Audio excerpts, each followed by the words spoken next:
Hey guys, had to share this video. It's really cool because it's the kettlebell guy, Travis Matern, explaining suspension training. Now that's pretty cool because usually Travis only does kettlebells, so I like it when he does something else.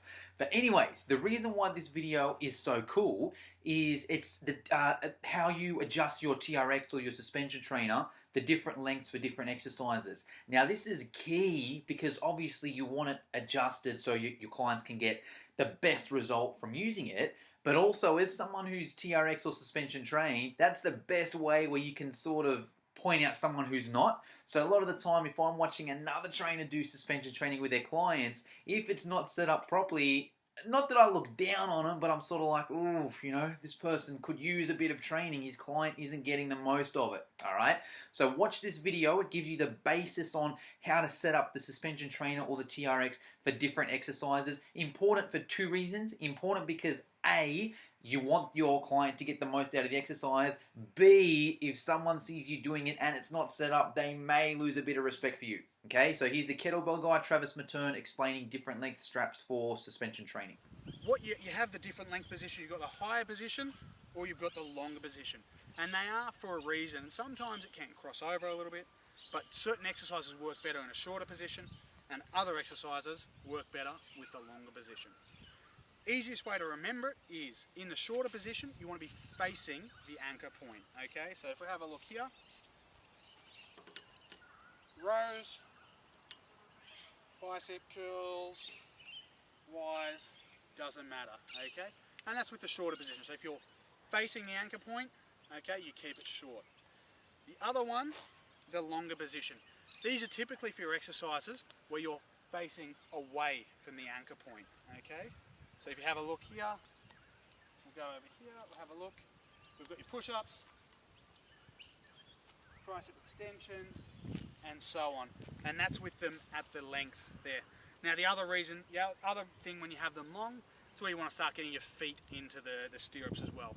So your planks, your mountain climbers, hamstring curls, things like that. Now, what I'll show you now is that yes, with a longer position, yes, you can do some of the exercise facing away. For example, you can still do the row. You can still do that quite comfortably. You can still do your bicep curl quite comfortably. So if you're a beginner client, you can still do that. The problem becomes when you want to make it more difficult. So you're standing taller, which makes it easier, okay? And as you walk your feet in and create that larger angle, you're adding more body weight and making the exercise more difficult. But what you'll see here with straps long, facing the anchor point, if I want to do a hard inverted row, I can't do it. The straps are, there's no way I can do an inverted row with the straps this long, a difficult one. I can only do the simplest variation, so standing quite tall here. Whereas with the straps a little shorter, I can go all the way down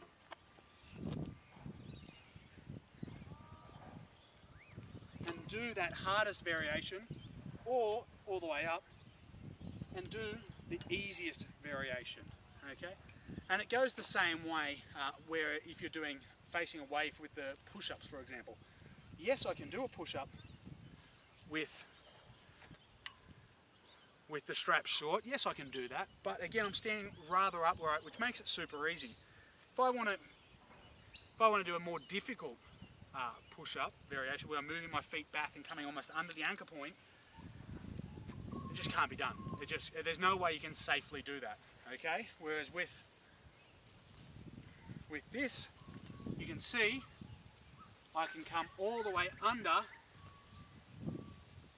and do my push-up in that hardest possible position. And so that's why you do adjust the straps. But remember, facing the anchor point short, looking away from the anchor point long. Alright, so that's the video for today. Hope you enjoyed it. If it made sense, if you liked it, just hit like. Any questions, comment below. As you know, I'm a huge fan of suspension training, so if you're not trained, if you're an outdoor instructor or a boot camp instructor and you're not trained in suspension, I strongly recommend doing it, and lucky for you, we have a course in it. I'll put the link below. If you're interested, get started.